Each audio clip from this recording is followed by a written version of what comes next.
네. 타블로에서 새로 만들기를 했고요. 새로 만들기를 했고 데이터 엑셀 파일 불러오도록 하겠습니다. 엑셀 파일 우리가 수업 시간에 많이 사용했었던 슈퍼스토어 이거를 가져오도록 할게요. 슈퍼스토어에는 시트가 3개가 있고요. 그중에서 우리는 오더스 시트에 있는 내용들을 어, 주로 살펴볼 겁니다.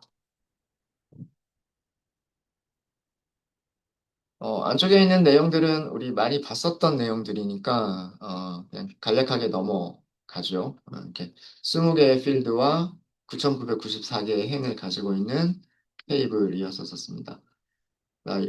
이제 뭐, 테이블을 만들 때도 마찬가지고요. 그 다음에 차트를 그릴 때도 마찬가지고, 워크시트를 만들어 주시면 돼요. 여기 좌측 하단에 새 워크시트 만들기가 있죠.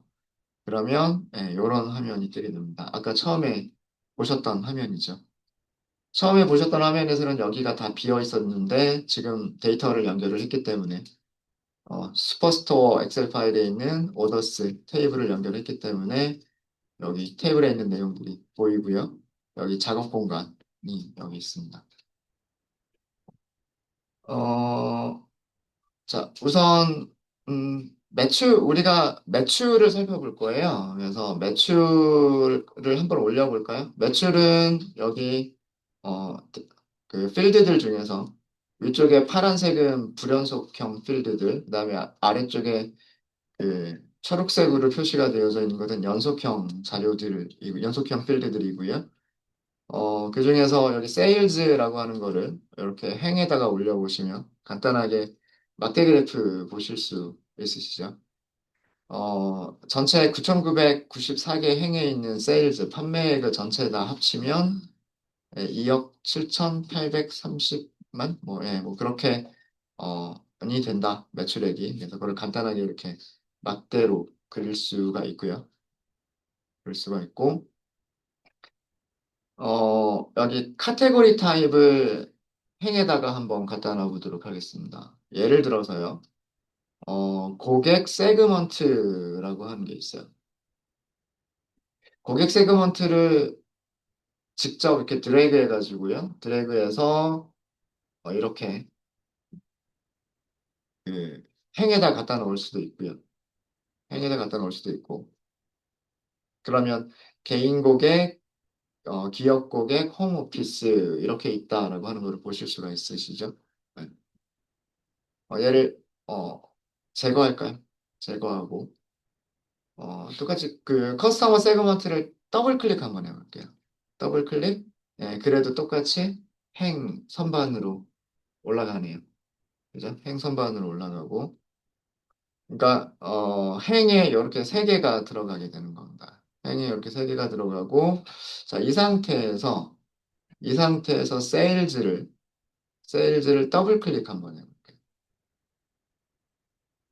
네. 제가 행이나 열에다 갖다 놓지 않았어요. 행이나 열에 갖다 놓지 않았고요. 그냥 세일즈를 더블 클릭만 했는데, 세일즈가 어디로 들어갔냐면 여기로 들어갔어요. 음, 이거는 뭐냐면, 여기 이거 텍스트죠. 그러니까, 텍스트로 세일즈의 합계가 들어갔다는 얘기입니다. 여기 금액들이 요렇게 들어간 거예요. 개인 고객, 매출액 합계 계산한 거고요. 기업 고객 매출액 합계 계산한 거고, 홈 오피스 매출액 합계 이렇게 계산이 된 겁니다.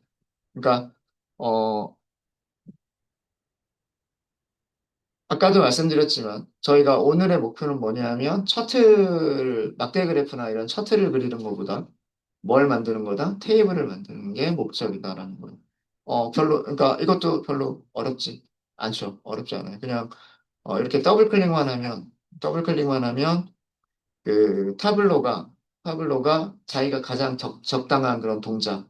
그러니까 이거는 기본 동작이 세팅이 돼 있어요. 더블 클릭에 대해서 어떤 일을 하겠다라고 하는 그런 기본 동작들이 설정이 되어져 있는데 그 동작대로 만들어 주게 되고요. 여기서는 이런 테이블을 만들어 주게끔 되어져 있는 거예요. 네. 자, 요거 어, 위쪽에 보시면 여기 워크시트 옆에 X자 표시가 된 거 있죠. 이게 여기 시트 지우기예요. 그래서 요거 시트 지우기를 클릭하시면 요거 아예 싹 다 지워집니다. 지금까지 작업했었던 내용이 싹 지워지고요. 어, 잠깐 그 타블로의 기능에 대해서 잠깐 좀 말씀을 드리기 위해서요. 여기 그 표현 방식, 타블로가 어떻게 기본 동작들을 하느냐라고 하는 거를 저희가 살펴보기 위해서 오른쪽 상단에 보시면은요. 표현 방식이라고 하는 거를 이렇게 확장해 볼게요. 표현 방식이라고 하는 걸 확장을 하면은요. 음, 어, 제일 위쪽에 텍스트 테이블 크로스 탭이라고 되어져 있고, 뭐 그 옆에는 히트맵, 그다음에 세 번째는 하이라이트 테이블, 그다음에는 뭐 이런 식으로 그 타블로에서 작성할 수 있는 그런 그 표현 방식들의 대표적인 그런 예제들이 여기 이렇게 나오죠. 그죠? 어, 여기를 좀 확대해서 보여드릴까요? 좀 확대해서 보여드리면 이 첫 번째가 텍스트 테이블, 그리고 가로 해가지고 크로스 탭이라고 되어 있어요. 네, 크로스 탭이라고 되어져 있는데, 크로스 탭인 경우에는, 여기를 클릭해 볼까요? 네. 텍스트 테이블인 경우 다음을 사용한다. 이렇게 되어 있죠. 측정값, 텍스트로 들어가는 측정값과, 그다음 요거는 행의 행 선반의 차원으로 사용할 수 있는 필드를 행 선반으로 올리고, 측정값을 텍스트에 놓는 경우, 크로스 탭을 사용할 수 있다. 텍스트 테이블을 사용할 수 있다. 이런 내용이에요. 이런 내용입니다. 자, 이게 무슨 내용이냐면, 아까 우리 했었던 작업 한번 볼게요. 자, 위쪽에 있는 것들이 불연속형 변수들이기 때문에 얘네들을 차원이라고 볼 수가 있고요. 아래쪽에 있는 것들은 연속형 변수라고 볼 수가 있어요. 아까 제가 그 커스터머 세그먼트였었죠. 커스터머 세그먼트가 어디로 올라갔어요? 커스터머 세그먼트가 여기 행으로 올라갔죠, 행. 그죠? 음. 차원에 해당하는 필드는 행으로 갔고요. 행으로 갔고, 그다음에 아까 제가 요 아래쪽에서 세일즈를 더블 클릭했죠. 세일즈는 어디로 갔냐면 텍스트로 들어갔어요. 그죠? 그러니까 딱 요 형식인 거예요. 텍스트의 측정값이 있고, 오른쪽 볼게요. 텍스트의 측정값이 있고, 그 다음에 행 선반에 차원 데이터가 들어가 있는 경우, 무엇이 적당하다? 텍스트 테이블이 적당하다라고 기본 동작이 설정이 되어져 있는 거예요. 막대 그래프는 얘를 열선반으로 올렸을 때가 막대 그래프예요. 그죠? 물론 가로 세로는 바꿀 수 있어요. 가로 세로는 바꿀 수 있어요. 어, 여기 요렇게 행선반에 그 차원이 있고요. 열선반에 측정값이 있어요. 자, 이거 볼까요? 우리 여기 보세요. 표현 방식 중에서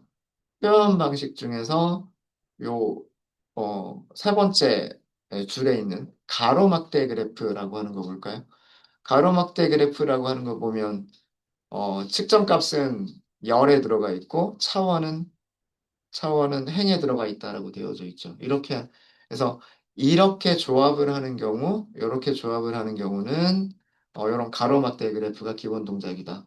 뭐, 이런 내용들을 보여주고 있는 거예요. 그래서 어떻게 선택을 하느냐에 따라서, 어떻게 선택을 하느냐에 따라서, 이런 그 여러 가지 조합들 중에서 적절한 거를 기본 동작으로 찾게끔, 네, 그렇게 되어져 있는 겁니다. 자, 다시, CT의 내용을 다시 한번 또 다 지울게요. CT의 내용을 다시 한번 다 지우고요. 음,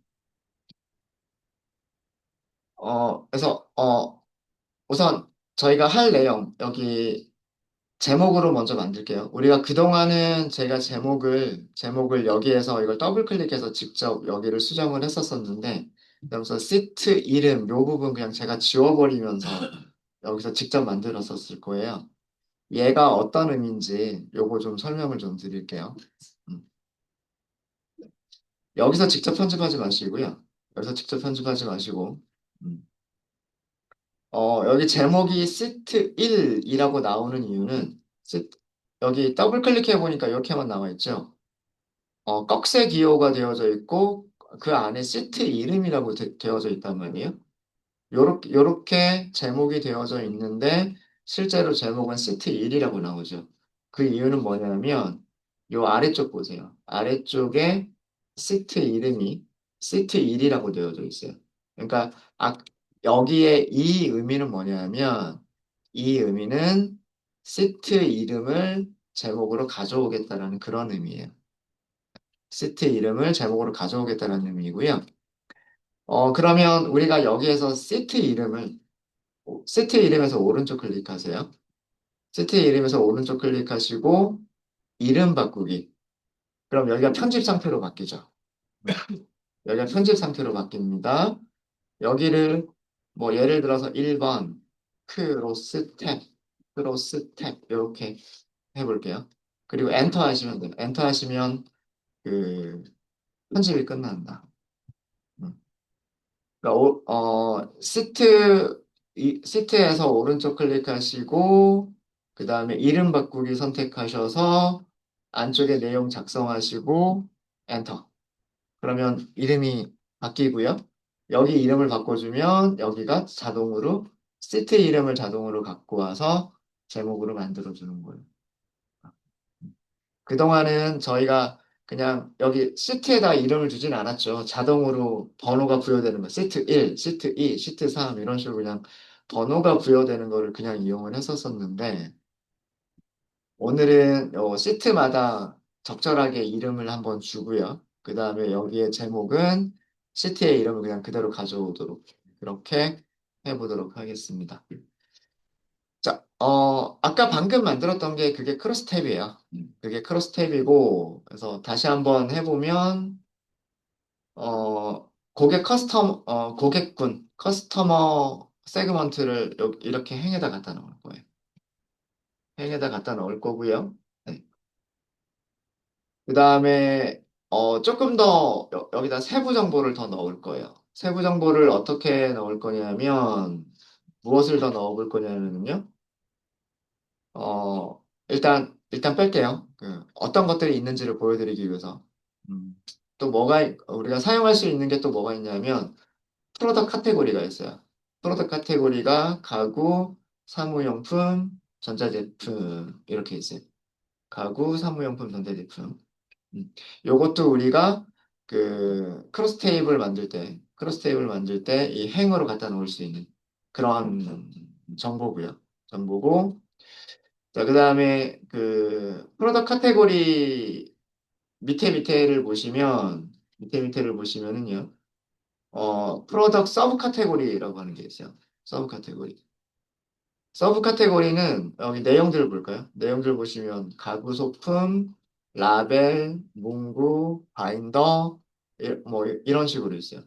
자, 근데 서브 카테고리랑 연결이 되지 않을까요? 연결, 뭐 예를 들어서, 카테고리에서 가구라고 되어져 있으면, 그죠? 카테고리에서 가구라고 되어져 있으면, 자, 옆에다가 서브 카테고리 한번 올려볼까요? 가구에는 가구 소품, 의자, 책상, 책장. 사무용품은 라벨, 문구, 바인더, 봉투 등등등. 전자제품은 복사기, 뭐 전화기, 컴퓨터 등등. 그죠? 그러니까 프로덕트 카테고리가 대분류인 거고요. 어, 그 다음에 서브 카테고리는 중분류예요. 어, 중분류가 이렇게 여러 개가 있었지만 얘네들이 그 전부 모든 대분류에 들어가는 게 아니고요. 몇 개는 가구라고 하는 대분류에 들어가고 몇 개는 생활용품이라고 하는 대분류에 들어가고 몇 개는 전자제품이라고 하는 대분류에 들어가는 거예요. 그죠? 자, 그래서 이런 식으로 크로스 테이블을 만들고 싶으면 이런 식으로 크로스 테이블을 만들고 싶으면, 자, 우리가 어떻게 해야 되냐면, 아까 우리 어떻게 했어요? 순서대로. 제일 처음에, 프로덕 카테고리, 행에다 갖다 놓고, 그죠? 더블 클릭. 서브 카테고리, 더블 클릭. 더블 클릭하셔도 돼요. 예, 그래서 하나 이렇게 들어갔잖아요. 그죠? 하나 이렇게 들어갔고, 어, 순서를 바꿀 수도 있어요. 이건 말도 안 되지만, 예, 별로 보기 좋지는 않죠. 순서를, 뭐, 어, 어쨌든 우리가 대분류와 중분류를 하나씩 올려야겠단 말이에요. 하나씩. 자, 근데, 어, 이거랑 비교를 해볼게요. 우리 날짜라고 하는 거 있었죠? 여기 오더 데이트 보이시죠? 날짜를 더블 클릭하면 기본적으로는 열에 들어갑니다. 행으로 내릴 수도 있어요. 행으로 내릴 수도 있어요.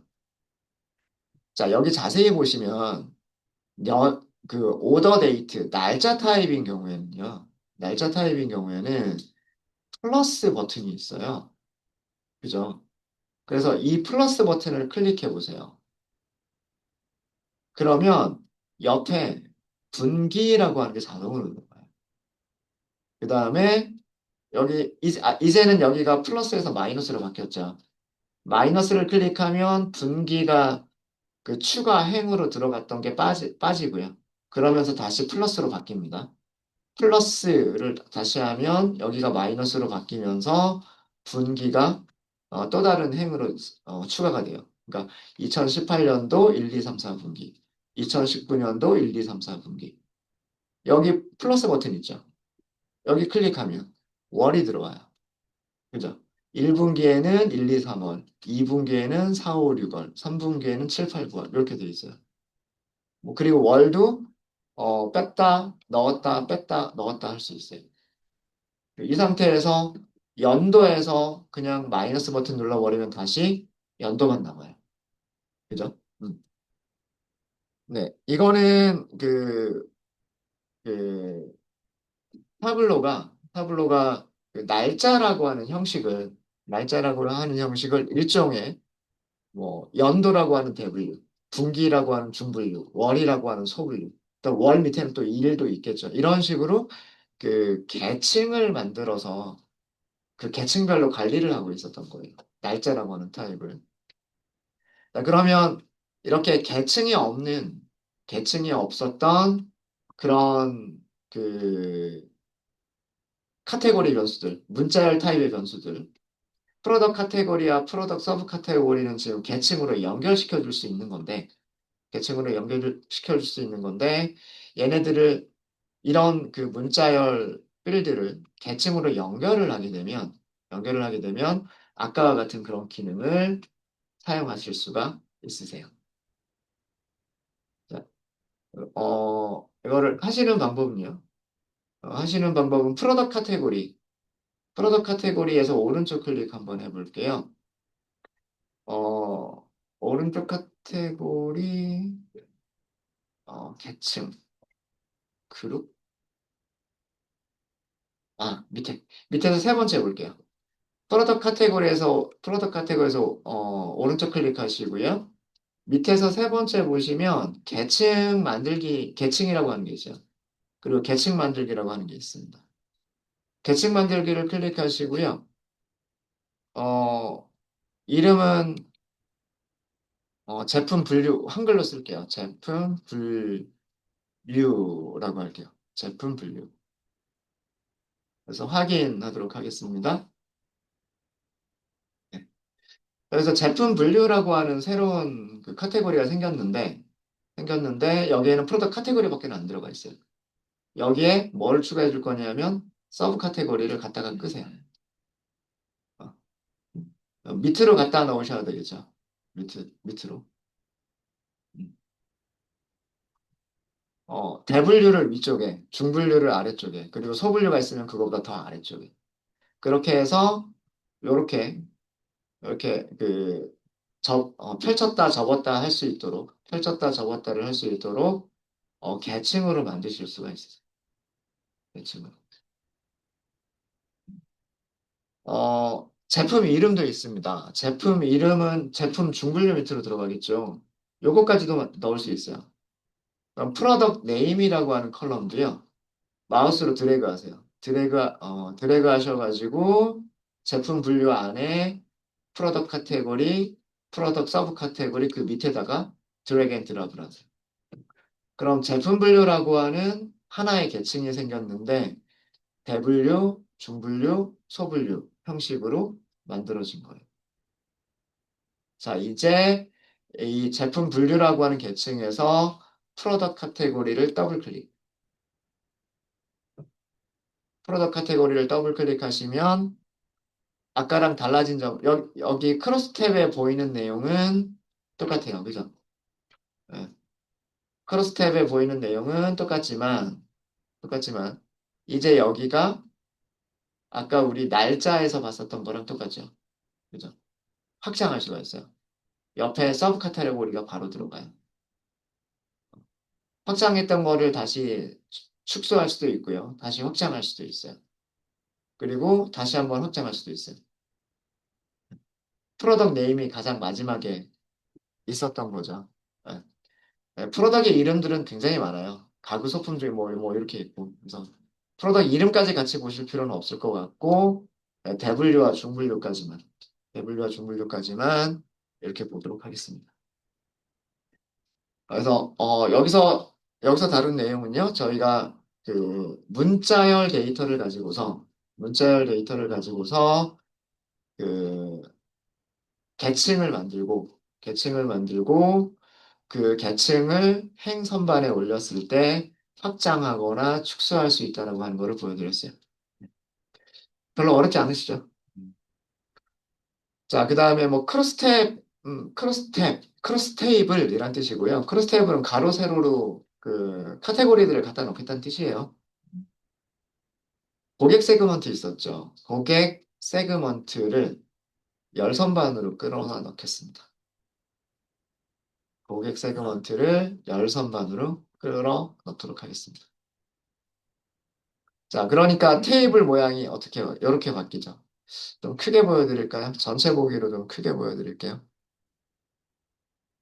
그냥 폰트 크기가 좀 작긴 하지만, 일단 행선반에는 가구, 사무용품, 전자제품, 대분류가 들어가고요. 그 다음에 중분류, 서브 카테고리가 이렇게 들어가고, 그 다음에 컬럼에는 개인 고객, 기업 고객, 그리고 홈오피스라고 하는 세 개의 컬럼이 올라가 있습니다.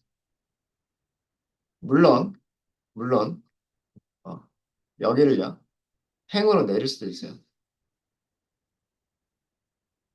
열에 있던 커스터머 세그먼트를 행으로 내렸어요. 자, 이렇게 하니까 어떻게 보여요? 가구 소품 중에서 개인 고객, 기업 고객, 홈오피스. 의자 중에서 개인 고객, 기업 고객, 홈오피스. 우리 이런 거 많이 했었죠? 이런 거 많이 하지 않았었어요? 파이썬 가지고 했잖아요. 이거, 어, 그룹 바이 프로덕트 카테고리, 그룹 바이 프로덕트 서브 카테고리, 그룹 바이, 커스터머 세그먼트. 이런 거 했었잖아요. 그러면서 뭐, 어, 행과 열을 바꾸는 것도 했었고, 그게 피벗 테이블이었잖아요. 그죠? 어. 네, 이렇게 하면 모든 카테고리들을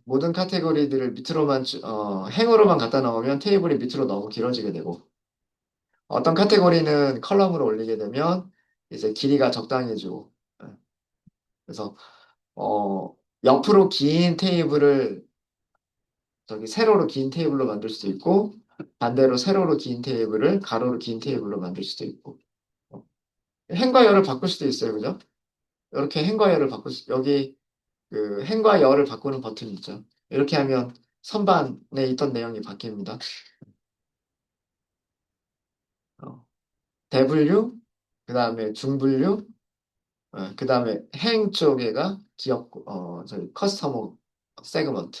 이런 식으로. 네. 그래서 그 테이블에 행과 열에 어떤 그 카테고리들이 들어갈 거냐라고 하는 것들을, 타블러는 굉장히 쉽게 만들어낼 수가 있죠. 굉장히 쉽게 만들어낼 수가 있어요. 이제 이렇게 테이블의 모양을 만들어 놓고 나서, 테이블의 모양을 만들어 놓고 나서, 이제 이 안에 어떤 값으로 채울 거냐. 이 안에 값을 채우는 거는 실수형 측정값이 있어야 되겠죠. 예, 그 측정값, 세일즈를 이렇게 갖다가 넣으시면 돼요. 그러면, 가구 중에서 가구 소품이 개인 고객에게 판매된 매출액, 기업 고객한테 판매된 매출액, 그리고 홈 오피스 고객분에게 어, 한 매출액 이렇게 나오게 되죠. 네, 여기 뭐 여기까지 어려운 거 있으실까요? 어, 자, 이렇게 만드는 테이블을 크로스 테이블이라고 얘기를 합니다. 이렇게 만드는 테이블을 크로스 테이블이라고 얘기를 하고요. 지금은 제가 높이 맞추기로 봤어요. 높이 맞추기로. 자, 이제 여기서요. 여기서 이렇게 숫자들만 이렇게 놔두는 것보다는 여기에다가 뭐를 더 넣어주면 좋을 것 같으세요? 뭐, 예를 들어서 이런 테이블에서 합계를 만들어주면 더 좋지 않을까요? 그죠? 뭐, 가구 소품의 개인 고객, 기업 고객, 홈 오피스의 합계라든가. 그러니까 합계를 할 수 있는 방법이 여러 가지가 있을 거예요. 요렇게 해서, 요렇게 계산해서 여기에 합계를 계산하는 방법이 있을 거고요. 그렇죠? 아니면은, 커스터머 세그먼트별로 요렇게 계산을 해서 이쪽에 그 합계를 계산하는 이런 방법도 있을 거예요. 또 아니면 요 안에서만 여기에 그 합계를 계산하는 그런 방법도 있을 수 있겠죠. 자, 그래서 여러 가지 합계들을 저희가 만들어 보도록 하겠습니다. 어렵지 않아요. 만드시는 건 어렵지 않고요. 이렇게 크로스 탭을 만든 다음에, 여기 분석이라고 하는 게 있습니다. 분석을 클릭하시고요. 분석해 보시면 여기 요약이라고 하는 어, 분류에 총 개가 있어요. 총 개. 자, 이 총 개를요. 마우스로 드래그 하십시오. 드래그를 하시게 되면 총 개 추가라고 하는 게 있는데 소개, 열, 총 합계, 행, 총 합계 이렇게 되어져 있어요. 자, 우선 행, 총 합계에다가 넣어 보도록 하겠습니다. 여기에 총 합계라고 하는 게 들어갔어요. 이게 어떻게 계산을 한 거냐면, 각 컬럼에 있는 값들을, 각 컬럼에 있는 값들을 다 더해서 합계를 낸 거예요. 네. 이해되시죠? 자, 그러면 각 행에 있는 값들을 총계를 낼 때는요. 그럴 때는 어떻게 하면 되겠어요? 그냥 갖다 끌어서 열 총합계. 이렇게 하시면 되겠죠. 여기에 총합계가 들어갑니다. 개인 고객의 매출액 총합계. 그 다음에 기업 고객의 매출액 총합계, 그 다음에 홈오피스의 매출액 총합계, 그리고 전체 총합계. 이렇게 나오죠. 그 다음에 세그먼트별로도 할 수가 있어요. 여기 가구, 사무용품, 전자제품. 요 안쪽에서도 할 수가 있어요. 자, 그건 어떻게 하시는 거냐면, 이렇게 하시는 거예요. 총 개를 끌어서 소개라고 하는 데에다 넣으세요. 소개. 자, 그러니까 어디 들어갔어요? 여기 총계라고 되어져 있는데, 총계라고 되어져 있는, 각각의 그 서브 테이블이라고 해야 되나? 네. 가구에도 총계가 들어가고, 사무용품에도 총계가 들어가고, 전자제품에도 총계가 들어갑니다. 네. 여기 있는 값은, 여기 있는 거를 더한 값이, 요렇게 더한 거겠죠. 여기 있는 값은 여기 있는 걸 더한 거, 보실 테고. 그리고 이렇게 더한 거는 여기 있잖아요. 그죠? 그래서 여기는 요렇게 합계를 낸 거랑 요렇게 합계를 낸 거랑 값이 같겠죠. 네, 요렇게 그 총계를 간단하게 만들어내실 수 있으세요. 총계를 간단하게 만들어내실 수 있으십니다. 자, 그 다음에, 어, 이 총계들의 그 위치를 바꾸실 수도 있으세요. 총계들의 위치를 바꾸실 때는, 어, 위치를 바꿀 때는, 네, 여기 이 총합계라고 써져 있는 부분 있죠. 라 써져 있는 부분에서 오른쪽 클릭 한번 해보시면요. 행총계를 왼쪽으로 옮기기라고 하는 게 있어요. 행총계를 왼쪽으로 옮기기. 자, 이거를 왼쪽으로 옮겨 볼게요. 그럼 어떻게 돼요? 일단 합계가 먼저 나옵니다. 합계가 먼저 나오고 그 다음에 각각의 그 커스터머 세그먼트가 이제 나오게 돼요. 자, 그럼 마찬가지로 아래쪽에 있는 총합계도 마찬가지예요. 아래쪽에 있는 총합계도 오른쪽 클릭을 하시면은요. 열 총계를 맨 위로 옮기기라고 하는 게 있어요. 열 총계를 맨 위로 옮기기. 자, 요것도 이렇게 하시면 이게 이 총합계가 먼저 나오죠. 그죠? 뭐 여기도 총합계 뭐 이렇게 똑같은 이름으로 되어져 있어서 조금 뭐 그거는 나중에 바꾸시면 되는 거고요. 자, 이렇게 하니까 열 쪽의 합계도 위쪽으로 올라가게 됩니다. 열 쪽의 합계. 그래서 우선 무엇을 먼저 보실 수 있냐면 합계를 먼저 봐요. 합계를 먼저 보고 개인 고객, 기업 고객, 홈 오피스는 얼마인지를 보고 그 다음에 가구를 들어가게 되면 가구의 총 합계를 먼저 보고 커스터머, 개인 고객, 기업 고객 요 순서 죄송합니다. 개인 고객, 기업 고객 그리고 홈 오피스 합계는 어떻게 되느냐를 보고 그 다음에 아래쪽에서 이제 세부적인 그런 값들을 보도록 이렇게 만들어낼 수가 있어요.